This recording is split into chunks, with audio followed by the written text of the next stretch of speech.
What's going on, Shady people? ShadyPenguinn here, welcoming you to a draft breakdown. Now, if you have no idea what I'm talking about when I say draft breakdown, I am the coach of the New York Mankeys, and the New York Mankeys are a league team. What this basically means is a group of people got together and formed a Pokemon league that works like a sports league, essentially, where we all draft our Pokemon as if they were players, and then we coach them through the season.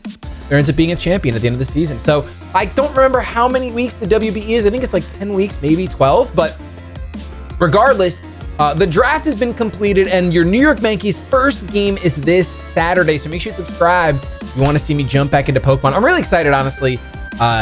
It's gonna be a learning curve for sure, but it's gonna be a lot of fun. And I want to try to my goal is just to progressively get better every single week. We may not win every single week, but we're gonna put our hearts into every decision that we make, and that's kind of the plan. So without further ado, I want you guys to meet the roster of the New York Mankeys. I don't remember our exact picks, but you're going to see an image right now of all the Pokemon on our team, their names, and all I remember is that I think Tapu Fini was my overall, no, was it Tapu Fini?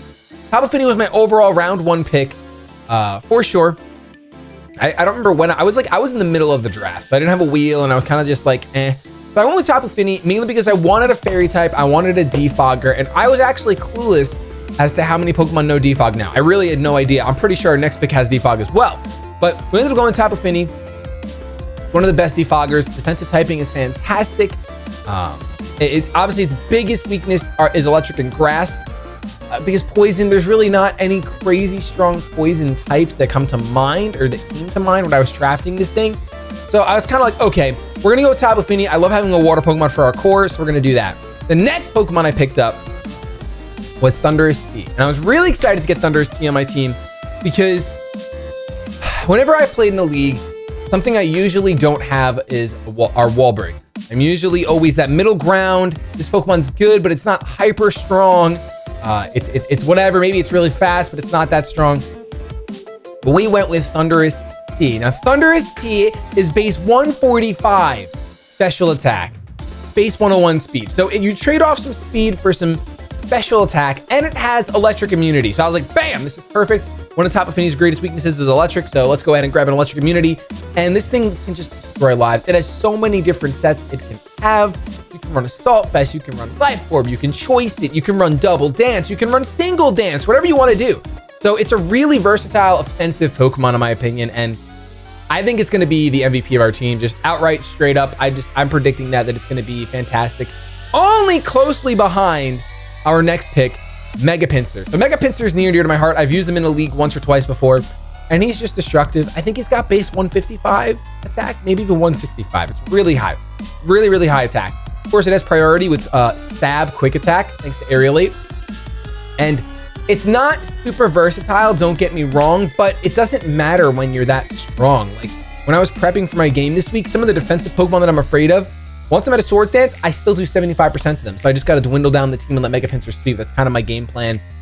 I mean, spoilers, I guess I shouldn't say that, but it's always going to be one of my game plans, is relying on Mega Pinsir to sweep. If I can see a Pokemon that's going to stop me from sweeping, if I get rid of that Pokemon, Mega Pinsir's coming and clicking Swords Dance if it has the opportunity. That's it, period, gonna happen. Because Stab Return, having Stab priority and Quick Attack, and then like a close combat, Earthquake, whatever it is, whatever I need for that week, it's going to be really, really good. So he's our offensive wall breaker, our physically offensive wall breaker, and then Thundurus is more of our specially offensive wall breaker.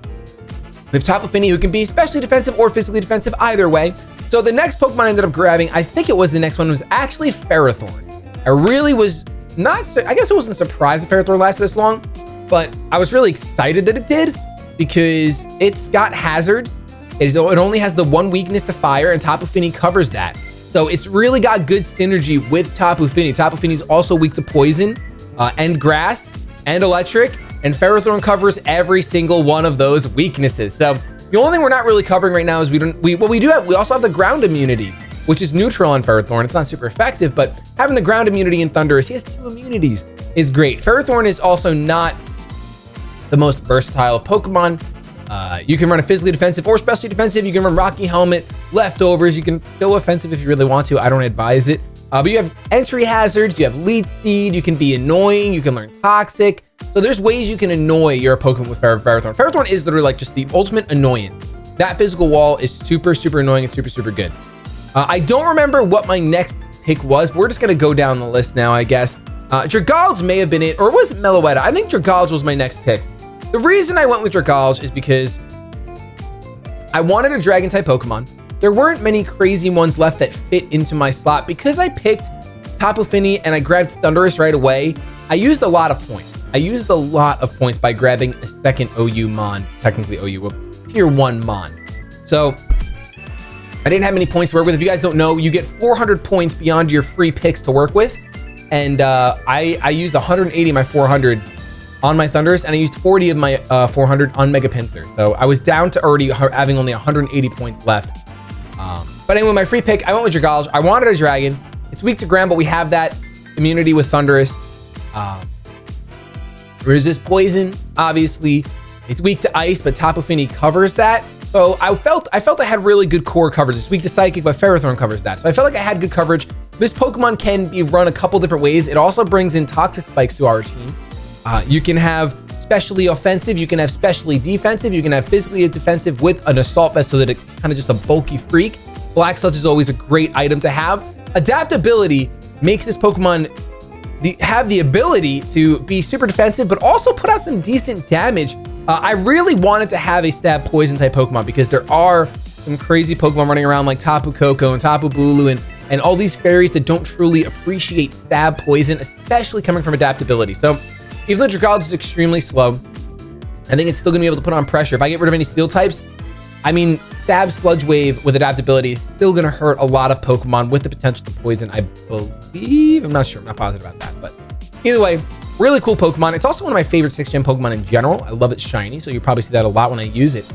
With that being said, moving on to our next pick, we chose Meloetta. Now, Meloetta was kind of like out of the ballpark for me to pick because I've never battled using a Meloetta before. I don't think I've ever had a battle with Meloetta, not that I can remember. So the reason why I wanted to go with this Pokemon is because it seems extremely versatile. It gave us both a ghost immunity and then a Pokemon that can swap types mid-battle. I think that's so unique. This is one of the most versatile Pokemon on our team for sure because it has base 122 special attack and 122 special defense. And then when you use Relic Song, which has a pretty high chance to put your opponent's Pokemon to sleep, by the way, it swaps that. So now its physical attack becomes 122 and its speed becomes 122. And I believe its defense becomes 122 as well. So it's a really, really interesting Pokemon to use. There's a few different sets. You can run Calm Mind. You can just run Assault Vest with 4 attacking moves. You can be physically offensive. You can be specially defensive. You can just be bulky all around and use Relic Song to kind of mess with your opponent. Like if your opponent is going for a dark type move, you can just swap the fighting type, and now those dark type moves are resisted instead. I just love her as a Pokemon. I think she's really, really unique. She is like one of the most unique Pokemon in the game. Really, really cool. And I'm excited to see if I can use her well this season because I've never used her before, like I said, but I do think there's a lot of potential there, and it's going to challenge me as a player to use her to the best of my ability because I think it is a bit more strategic than something like, oh, switch in Ferrothorn and click Stealth Rock, or oh, Thundurus, yeah, just Thunderbolt everything. He doesn't have a ground type anymore, so it's fine. So I'm excited to use Meloetta. There's so many different sets you can run, and she has such great coverage that I think she's going to be a great asset to the team. I don't know what the next Pokemon we chose was, but I know our next Pokemon on the list is Gastrodon. So Gastrodon was one of my last picks, I believe, and I didn't know what to pick, and literally the only reason I picked it was because I remember Nappy using it in UCL, and I was like, you know what, this thing can be annoying. It has reliable recovery and recover. It can get toxic. It also does get entry hazards. It does get Stealth Rock. So if I don't want to keep that on my Ferrothorn, I don't want to bring Ferrothorn one week because someone's bringing like a Mega Charizard Y, I don't know. Having the Gastrodon, it could be really, really cool. So I think that it's a great Pokemon. It's obviously not super versatile, but it is bulky and it does have reliable recovery. So with leftovers, it lives for a really, really long time, and it can be perfect for weeks where I don't want to bring Finny and I want to just toxic things, or for weeks where I do bring Finny and I just have to play smart. I don't know. But Gastrodon seems like a cool pick. He only has the one weakness of grass, and of course we have that covered in Ferrothorn, in Dragalge, in our Thundurus. So Dragalge resists grass 4 times. I believe Ferrothorn does as well. So I'm not worried about the fact that it has a 4 times weakness. It doesn't make me as nervous as Ferrothorn's, but just side note, that's also why I picked up Dragalge. Dragalge and Tapu Fini both cover Ferrothorn's weakness. So our team is honestly pretty bulky. It's a pretty bulky team, but then we do have those heavy hitters of Mega Pinsir and Thundurus. Our next Pokemon is Trevenant. Now, Trevenant, I don't know if he'll see play, but Trevenant was my favorite 6th gen Pokemon, actually. And I wanted to snag it. It was 40. It was the bottom tier. It was in the last tier, and it's a ghost type. It can do some cute things with Phantom Force or Rest Lumberry set. I don't think, knowing my opponent's gonna bring some really strong Pokemon like tier 1s and tier 2s, that Trevenant will see much play, but I'm hoping there's a couple weeks where he can shine and come through and we can leave the Ferrothorn behind and do like a Trevenant, Gastrodon, Dragalge core, something to that effect, or Gastrodon, Trevenant, Tapu Fini. I think it could be really cool. It has a few different abilities, so you can run it a few different ways, but Harvest is usually really, really good, or what is the other one? Natural, I think he has Natural Cure, actually. I'm pretty sure he could just swap out and absorb hits, so absorb statuses. That's really cool. Our last 3 Pokemon are on the bottom of this list: Darmanitan, Avalugg, and Guzzlord. So we'll start with Darmanitan. Darmanitan might have been my actual last pick. And I've used it before, and I didn't have much success with it. It being weak to rocks and being someone that really wants to use U-turn, when you choice Scarf this sucker, it's kind of a bad combination. But I didn't have a fire type yet, and I felt like I really did need a fire type, and this was my fire type of choice that was in tier 2. I was going between this and Emboar, but I decided to go with Darmanitan. Emboar would have had the rock resistance, I believe, which would have been great, but I went with Darmanitan, and I don't really regret it too much. We'll see if he comes through in a couple weeks. It gives us access to Volt Turn now, because we have Volt Switch on our... We have Volt Switch and U-Turn on our Thundurus we could potentially use. Then we have U-Turn on Darmanitan, so we do have some sort of plays. If my opponent's team is let's say, what's the word? If my opponent's team is prone to entry hazard and residual damage, then that'll be a perfect setup to do that with. Of course, they're both weak to rock, which is really unfortunate, and that's why we have ourselves that Ferrothorn. Then I drafted Avalugg as a backup remover of hazards. Now, when I drafted Avalugg, I had no idea that I believe Thundurus also gets Defog. And there's a bunch of things that get Defog. I wouldn't be surprised if Dragalge doesn't get Defog. I wouldn't be surprised if he does, rather.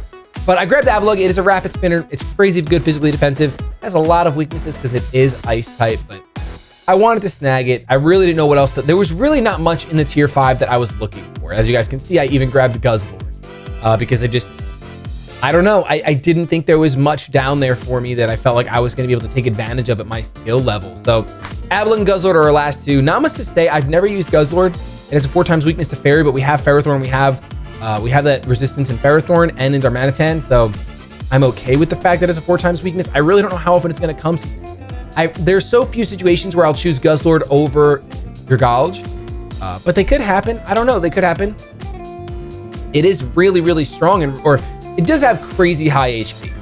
That's to say the least. It is crazy high HP, which could be even a bad thing at times. But Avalugg and Guzzlord are my 2 weakest pairs for sure. We also drafted the Electrium Z. It wasn't my preferred Z-Stone, Z-Crystal, but the Z-Crystal of choice was already taken. So we had to go with the Electrium Z, which of course, there's a couple Pokemon that can take advantage of it, but the big boy is Thundurus. A Thunderbolt, Electrium Z is going to knock out almost any Pokemon that doesn't 4x resist electric, which I don't even know. I couldn't tell you which Pokemon 4x resist electric. It's going to be a dragon type, and it's going to be a grass type. Do we have a grass dragon in the game? I don't think we do. So I don't know that any Pokemon resists 4x that comes to mind. I'm sure there's something. You'll let me know in the comments. But regardless, it's going to hit really, really hard. You just get rid of that Pokemon before you use your Z move. And a Z move hitting that hard and with base 101 speed, it really has potential to tear up a defensive core if you get rid of the ground type and you get rid of the electric immunity. So I'm looking forward to doing that at some point this season. But that's our team. That's our draft. We get 3 different exchanges. I can drop Pokemon and pick Pokemon up that are free right now between weeks. Essentially, this is our team definitely for week 1. We're going to choose from these 10 and have 6 Pokemon, but you can make trades or exchanges up to 3. Trades, I think, are unlimited till week 7, and then exchanges, just pickups and drops, are limited to 3 before week 7. But that's our team, the New York Mankeys. I hope you guys are excited for me to come back to League format. I'm really excited. The first game is going to be going up on Saturday, and our team builder is going to be going live tomorrow. So make sure you join the hundreds of shady people that are subscribing every single day, and do so as well. Hit that sub down below. Thank you so much for watching. If you enjoyed, also hit that like button. Really would appreciate it. With that, though, I'm going to get the hashtag out of here. Have yourselves a fantastic day, but above all else, keep it shady.